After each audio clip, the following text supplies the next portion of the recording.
రాజశేఖర ప్రభుత్వంలో అన్ని మాకు అందాయి, జగన్ ప్రభుత్వంలో అందాయి. అది కాదన్నది ఈ రోజు మట్టుకు మాకు అందలేదు. మా అమ్మ నాన్న ఎలా అంటే ఇప్పుడు వస్తున్న ప్రభుత్వం ఏంటంటే సరిగ్గా పనులు లేవు, అలాగే డబ్బులు లేవు. మా అమ్మ నాన్న కష్టపడి మమ్మల్ని పోషించే ధైర్యం మీ నాన్నగారు ఉండేటప్పుడు ఉండేది మేడం. కానీ ఇప్పుడు ఆ ధైర్యం మా అమ్మ నాన్నగారికి లేదు. వెళ్ళాం దారి లేదు, ఒక ఇల్లు లేవు, వాకాళ్ళు శుభ్రంగా 84 ఇచ్చిన ఇల్లు మాకు కార్యాప్తాన్ని మాకు కొట్టుకోవడం అవకాశాలు లేవు. హలో, రైతు అని అతను ఉన్నారు. రైతుకి ఈ రోజు పొటాసి బస్తా 1800, ధాన్యం బస్తా కొనలేదు. కూలోని పిలిచి 1000 రూపాయలు అడుగుతాను. ఒక కాయ మందు, చికెన్తో భోజనం. రైతు ఏమో వాళ్ళు ఇప్పుడు అతనున్నారు. రైతే రాజు అన్నారు. రైతు రాజు అవలేదు, మాలవం అయిపోయాం, ఈస్టర్న్స్ అయిపోయాము. ఏమి కిట్టలేదు. వాళ్ళు దర్జాగా మా కూలికి వచ్చిన అతను దర్జాగా పొద్దు కాయ మందు వేసుకుని దర్జాగా ఉంటాడు. మేము ఏమైపోతానో మాకు ఏం అర్థం అవ్వలేదు. ఏదండి రైతుకి ఏటు పట్టు ఉంది.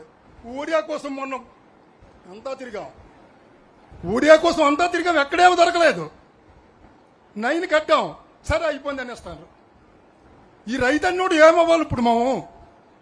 వాళ్ళకి ఈ సమస్యల మీద ఉన్నాం. రాజశేఖర ప్రభుత్వంలో అన్ని మాకు అందాయి, జగన్ ప్రభుత్వంలో అందాయి. అది కాదన్నది ఈ రోజు మట్టుకు మాకు అందలేదు. సరే ఈ సమస్యలు మేడం గారు ఏం చేస్తారో కళ్ళుతో దగ్గరుండి చూసాం మేడం గారిని. అదే చాలా సంతోషం అయింది. రైతుని ఏదో బాగుపెట్టి ఏర్పాట్లు చేయాలని మరి కోరుతున్నాం. బాబు ప్రభుత్వంలో చేశాను సాలిడ్ బెస్ట్ అండి.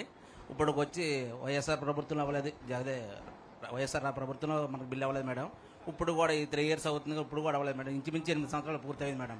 ఇప్పుడు వచ్చి నాకు అది 5 లక్షలు, మాకు 6 లక్షలు ఇస్టిమేట్ ఇచ్చారండి సాలిడ్ బేషన్ మేడం. ఇప్పుడు వచ్చి కూడా దానికి బిల్లు మాకు మంజూరు చేయలేదు మేడం. ఏదైనా అడిగితే 1 లక్ష సీలింగ్లోకి అయిపోయింది, లాక్ అయిపోయింది అని చెప్తున్నారు మేడం. ఆఫీస్కి వెళ్ళి అడిగితే దీన్ని కొంచెం మీరు సర్వ్ తీసుకొని కొంచెం మాకు మంచి సెలవు చేస్తాను, సెలవు తీసుకుంటాం మేడం. కాలువలు కానీ శ్మశానాలకు వెళ్ళాం దారి లేదు, ఒక ఇల్లు లేవు, వాకాళ్ళు శుభ్రంగా 84 ఇచ్చిన ఇల్లు మాకు కార్యాప్తాన్ని మాకు కొట్టుకోవడం అవకాశాలు లేవు. మీరు ఏదో మీరు న్యాయం చేస్తారని మేము మరి కోరుతున్నాం. మిసేపానికి అంటున్నాం. ఈ ఎస్సీ కాలనీ ముందర రసదం కట్టారు 84లోను. ఆ రసదం కూడా లేదు. ఏ కాలాలకి చాలా దివానంగా ఉంది. వచ్చే దారిలోను కాలనీలు పడిపోతాయి. మాకు అవకాశాలు లేవు, కొట్టడానికి భూములు లేవు, ఆశలు లేవు. మీరు ఏదో న్యాయం చేస్తారని, శ్మశానాలు దారి వేస్తారని మంచి కోరుతున్నాం. మీ దైవం కూడా కాలనీలకి మరి ఛాన్స్ లేదండి. ఎవరు కూడా పెట్టించుకోలేదండి. ఎప్పటి నుంచి మాకు సత్తనం అండి. హాస్పిటల్ కూడా వెళ్తాను పెంకులు పడిపోయి. అప్పుడు వారం ఇచ్చిన ఇల్లు అండి, అప్పటి నుండి అలాగే ఉన్నాయండి. ఎవరు పట్టించుకోలేదు మాకు. ఎప్పటి నుండి? అప్పుడు 84లో అప్పుడే కట్టారండి. ఇంద్రమ్మ ఇచ్చిన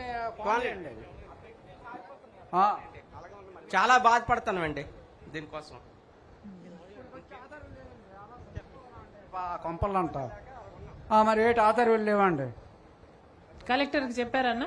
మరి ఏదో ఆధారం పెడతారని కలెక్టర్కి చెప్పారా? చెప్పలేదు. మరి ఇంకేం వాళ్ళ అర్జీ తీసుకుని వాళ్ళని కూడా తీసుకెళ్లి కలెక్టర్ని ఒకసారి కలిసి రండి. ఇంకేం ఏ చేస్తారో న్యాయం దారి లేక చాలా ఇబ్బంది అయిపోతుంది. వర్షం వస్తే చాలా ఇబ్బంది పడిపోతాం. గెడ్ల తీసుకెళ్ళిపోతాను. రైతులు ఎక్కడికక్కడ బంద్ చేసేస్తాను. రైతులు భూములు రైతులు వచ్చి కాలు గెడ్లు ఎక్కడికక్కడ ఫెన్సింగ్ చేసేస్తాండ్రు. మరి ఎలా తీసుకెళ్ళాలో మాకు దారులు లేవు. ఈ కోరడ దారి వస్తారని మాకు మరీ అవకాశం చూపిస్తారని మేము కోరుతున్నాం. మా నాన్న ఇంతకు ముందు మీ నాన్నగారు తీసుకొచ్చిన పథకం మీద కూలి పనులు చేసుకొని, అదే చెరువు పనులు పెట్టారు కదా మేడం. ఆ చెరువు పనులు చేసుకొని నన్ను మా తమ్ముడిని చదివించి మేము ఇప్పుడు ప్రైవేట్ జాబ్స్ చేసుకుంటున్నాం. మా అమ్మ నాన్న ఎలా అంటే ఇప్పుడు వస్తున్న ప్రభుత్వం ఏంటంటే సరిగ్గా పనులు లేవు, అలాగే డబ్బులు లేవు. మా అమ్మ నాన్న కష్టపడి మమ్మల్ని పోషించే ధైర్యం మీ నాన్నగారు ఉండేటప్పుడు ఉండేది మేడం. కానీ ఇప్పుడు ఆ ధైర్యం మా అమ్మ నాన్నగారికి లేదు. సో మేము పని చేస్తే అంటే ఇప్పుడు మా అమ్మ నాన్నకి మేము ఉన్నాం కాబట్టి వాళ్ళు ధైర్యంగా ఉంటున్నారు. అదే పిల్లలు లేని వాళ్ళు అమ్మ నాన్న చాలా కష్టపడుతున్నారు. అదేంటంటే కేవలం ఈ పనులు లేకపోవడం, వాళ్ళకి డబ్బులు రాకపోవడం వల్ల వాళ్ళ పరిస్థితి తలుచుకుంటేనే చాలా కష్టంగా ఉంటుంది. అంటే ఈ పరిస్థితిని దాటుకుని వెళ్ళాలి, ఈ బాధలన్నిటికీ పులి స్టాప్ పెట్టాలి. ఇంతకు ముందు పెట్టగలిగారు మీ నాన్నగారు, మళ్ళీ ఈ అన్నిటికి పులి స్టాప్ పెడతారు అని మిమ్మల్ని మేము ఖచ్చితంగా నమ్ముతున్నాము. మీరు సీఎంగా వచ్చి మీరు ఖచ్చితంగా సీఎం అవ్వాలి. మీరు సీఎం అవడానికి మేము చాలా చాలా ఎంత అంటే అంత సపోర్ట్ మేము చేస్తాము. కానీ మీరు సీఎం అయ్యి వచ్చి మమ్మల్ని అందరినీ పాలించి మంచి రాజ్యాంగాన్ని మీరు రాయాలని నేను ఖచ్చితంగా కోరుకుంటున్నాను మేడం. Thank you.